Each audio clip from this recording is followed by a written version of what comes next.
જો આમળાની તમે આ વસ્તુ બનાવી લેશો ને તો તમને ઉનાળામાં ફાયદો ખૂબ જ કરશે. મેં અહીંયા 500 ગ્રામ જેટલા આમળા લીધેલા છે, તેને સરખા એવા પાણીથી ધોઈ લેશું અને એકદમ ક્લીન કરીને લૂછીને લઈ લેશું અને આ રીતની ખમણીની મદદથી ખમણી લેશું. જો ડાઘા હોય તો તે કાઢી લેશું. આ રીતનું ખમણ તૈયાર થઈ જાય એટલે તેમાં એક બીટ આપણે ખમણીને એડ કરી દેશું અને બધી વસ્તુને સરસ રીતે મિક્સ કરી લેશું. એકદમ સરસ એવો પિંક કલર થઈ જશે. તેને 2 ભાગમાં ડિવાઈડ કરી લેશું અથવા તો તમારે જેટલો મુખવાસ કરવો હોય એટલું અલગ કાઢી લેવાનું. એક ખરેલમાં આપણે અજમો, શેકેલા જીરાનો પાવડર, સંચળ પાવડર, મરી પાવડર, સ્વાદ પ્રમાણે મીઠું અને હિંગને આ રીતનો ફાઇન એવો પાવડર બનાવી લેશું.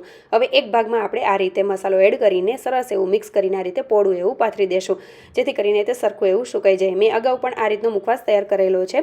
હવે 2 થી 3 દિવસમાં સરસ એવું સુકાઈ જશે એટલે આપણે તેને લઈ લેશું અને મુખવાસ તો આપણો સરસ એવો રેડી થઈ ગયો છે. એકદમ ક્રિસ્પી થાય ને ત્યાં સુધી સુકવવાનો છે. તો આ રીતનો મુખવાસને તમે આખા વર્ષ માટે સ્ટોર કરીને રાખી શકો છો. કોઈ પણ મિક્સ સીડનો મુખવાસ બનાવો તો તેમાં તમે એડ કરી શકો છો અને એમનેમ પણ ખાવાની ખૂબ જ મજા આવશે. તો એ ટાઈટ કન્ટેનરમાં ભરીને આપણે તમને રાખી દેશું. હવે આપણે આ એક મિક્સર જાર લઈ લેશું અને તેમાં આપણે જે આમળા જે છે તે એડ કરીને સરસ એવો ફાઇન એવો પાવડર બનાવી લેશું. સુકાઈ ગયા છે એટલે સરસ એવું બની જશે.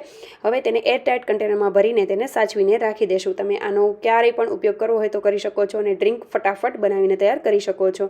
એક ગ્લાસ લઈ લેશું. તેમાં આમળાનો પાવડર, દળેલી સાકરનો પાવડર, બરફના ટુકડા, સંચળ પાવડર અથવા તો ચાટ મસાલા પાવડર, શેકેલા જીરાનો પાવડર, કાળા મરીનો પાવડર અને ગોંદ કતીરા અને તકમરિયા આપણે એડ કરી દેશું. તમે ચાહો તો આમાં લીંબુ પણ એડ કરી શકો છો. ઠંડુ રિફ્રેશિંગ અને વિટામિનથી ભરપૂર એવું ડ્રિંક આપણું તૈયાર થઈ ગયું છે. જરૂરથી રેસીપી ટ્રાય કરજો અને ફોલો કરવાનું ભૂલતા નહીં.